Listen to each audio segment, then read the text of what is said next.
Okay, I have to explain something before we get started. I just moved about 2 weeks ago from Oh my gosh. California to Vermont, Oh my and gosh. all of my yarn is stuck in Las Vegas someplace. Oh So no. So everything is, so basically it's on vacation in Las Vegas without you?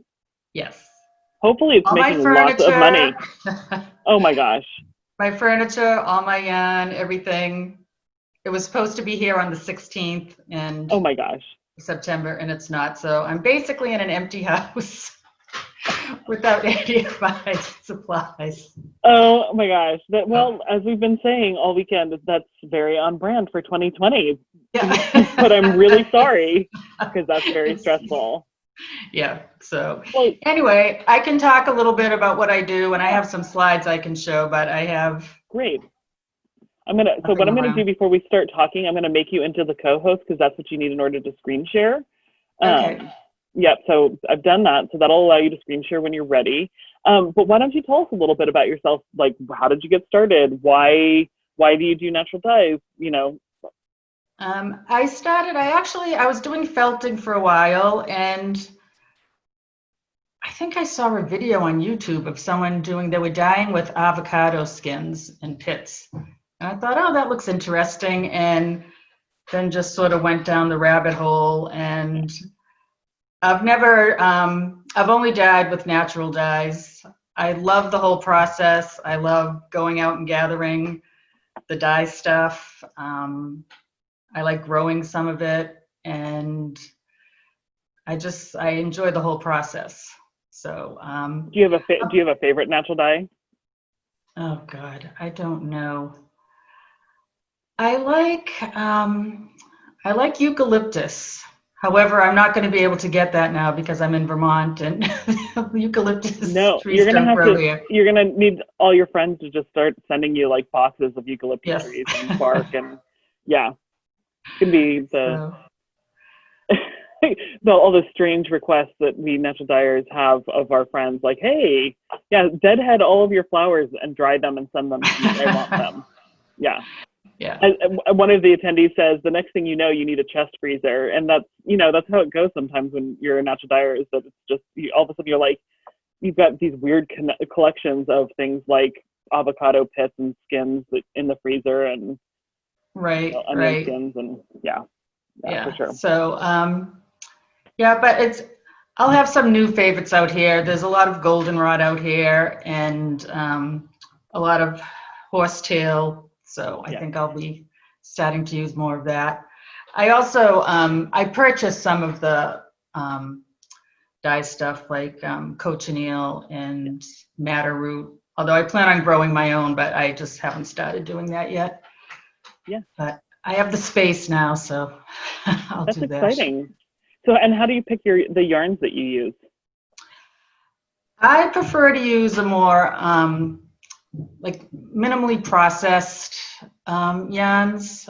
Um, I do have a couple of bases that fingering weight for sock yarn, BFL with some nylon in it and merino with some nylon in it. But the other yarns are all non-superwash, and I have some taggy and what else do I have?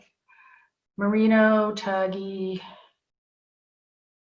I forget what else. Let me see what I have right now. Yeah, I have those, and I have a rustic merino, and then yeah, the sock yarn. So there's only about 5 bases right now that I have on my Etsy site. But and one thing I wanted to mention, because some people have told me that they don't like naturally dyed yarns because they think the colors aren't vibrant enough. And I find that you can get very vibrant colors, especially I tend to do a lot of over dyeing, Hmm. and you know, I disagree with those people. I do too, but you know, So, I too am a natural dyer, so I'm biased. So I'm with you. I totally support you on the natural dyes are vibrant stance. well, let me share my Oh screen yeah, let's see. for this, and And Heidi was asking about wash fastness in terms of natural dyes. And Heidi, I just wanted to say that there are synthetic dyes and natural dyes that are not wash fast. That's the whole trope about turning your white underwear pink with your red clothes is about wash fastness, and that's always with synthetic. So, and the funny thing is that it's also oftentimes red dyes in natural dyes that are also not super wash fast. But we all love red colored, clothing, yarn, whatever, and so we put up with it, whether it's synthetic or natural. So it's something about the chemical nature, the chemical construction of red dyes that make them not super wash fast. Anyway, I'm sorry to interrupt. So go ahead and share your screen. I was just going to say that I have some socks that I dyed with cochineal, and I put them in the washer and dryer, and I wear them all the time, and they've barely faded at all after like 2 years. So yeah. Yep. It's yellows that are not as stable in terms of natural dyes, but that's over tens of hundreds of years. Oh, look how pretty that is. Okay. Can you see that?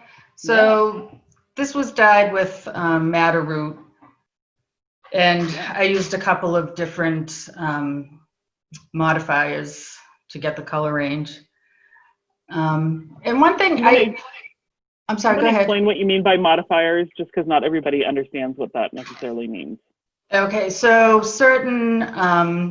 a modifier is something that it basically changes the pH and changes the color. I use iron, and I'm not sure, I dyed this a while ago. I think I used a little bit of ammonia, but you could use something like baking soda or something. It would have a similar effect. But and I do that after, so it sits in the dye for an hour or 2 hours, whatever, for whatever depth of color I'm trying to achieve, and then I add the modifier. If it's iron, I don't keep it in there too long because iron can be rough on the yarn, although I've never had any problem with the yarn deteriorating or anything, even though people say that can happen, but I've never had an issue with it. But yeah, so then I just leave it in with the iron for a little bit. And it actually, it changes the color almost immediately when you put the iron in. You could also just dip it into an iron bath afterwards. So let me see, and here it is with the skein unwound. Which yarn is this? I've been watching a lot of videos with knitters and just different social media, just reading, and I've heard some comments about people. One woman recently posted on, I think it was Instagram, that she wasn't going to buy hand-dyed yarn anymore because it always looks better in the skein than it does when she knits it up. But I think some people aren't aware of how things are going to knit up. Like something like this where there's big, bold blotches of color, that's probably going to pool. And some people like pooling, other people don't. And it depends on what I'm knitting. Like I might not want pooling on my socks, but I have, it's not a very good slide here, but my next slide, this fuzzy shawl there, that's the hitchhiker that was done in that yarn. And I love the pooling on this. Like on a scarf, I like the big, patches of color, and then there's a little striping going on there. But I think people just need to be aware of how something's going to knit up. Sometimes it's hard to tell in the skein, but when you see the big, bold, large chunks of color, chances are it's going to pool. Then something like this is cochineal, and there's some madder in it as well. But this is, I didn't want this to pool, so there are some sections of this yarn that have a larger, bolder area of color. but I tried to break up the color a lot. So this one, it knits up. Now, if you were knitting something, maybe a pair of socks, it wouldn't look as variegated. Maybe it could possibly pool, but for this hat, I thought it worked out well. And then something like this where there's just small flecks of color, you can be pretty sure that this isn't going to pool at all. So I just think if people are aware of that when they're selecting their yarn, they'll be happier with the outcome, you know, having a better idea of what, how it's going to work up. And did you dye this with indigo? Yes, that's indigo and eucalyptus and a little bit of madder as well. Beautiful. So, and then with the indigo, I try to let people know that now the indigo is great with light fastness, but it's not as good with the wash fastness. Like your jeans, they're going to fade a little bit over time. So just depending on what you're going to knit with it. If you're going to knit a sweater, that's not going to be washed very often. It's not an issue. But if you're going to knit socks that are going to be washed all the time, it could fade a little bit. Yeah. Like antiquing on your denim. So those are all the slides I have. Excellent. So let's see here. People are curious about where where they can purchase your yarn, how they can find you. Oh, it's on. I have an Etsy site, and it's called Goldenrod Yarn. Okay. And as always, that is linked in through the Lambtown app. They can go through that, use that as like a portal to get there. So it's there. And you also have Instagram as well, right? Yes, and that is Goldenrod Fiber Arts. Okay. So right now there's mostly pictures of my trip from the West Coast to the East Coast, but normally I use it mostly for yarn. Yeah, well, that's understandable. That was a big trip, big change. It was a big trip. Yeah. Oh my gosh. And then is there anything else that you wanted to share with your viewers before we move on to, we have a meetup that's happening after this? No, I don't think so. No, that's it. Well, I am so glad that you got a chance to join us, even though you, your stuff is not currently with you and is taking a little vacation in Las Vegas. I'm really sorry about that. I hope it shows up soon. I didn't do this.